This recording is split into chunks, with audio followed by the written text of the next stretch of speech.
तर म्हाडाकडून ठाणे शहर आणि वसईमधील 5285 घरांची सोडत जाहीर करण्यात आली आहे। सोबतच 77 भूखंडांची देखील सोडत जाहीर करण्यात आली आहे। 14 जुलैपासून अर्ज नोंदणी आणि अर्ज दाखल करता येतील।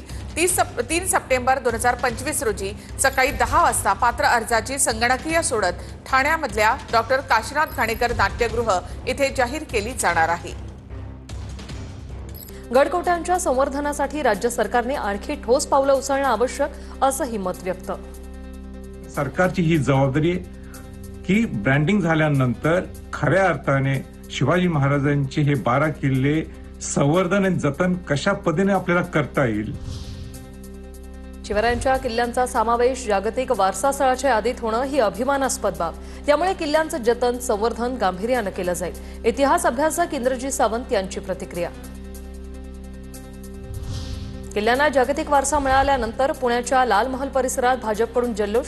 भाजप आमदार हेमंत रासनेंकडून शिवरायांच्या प्रतिकृतीला हार अर्पण।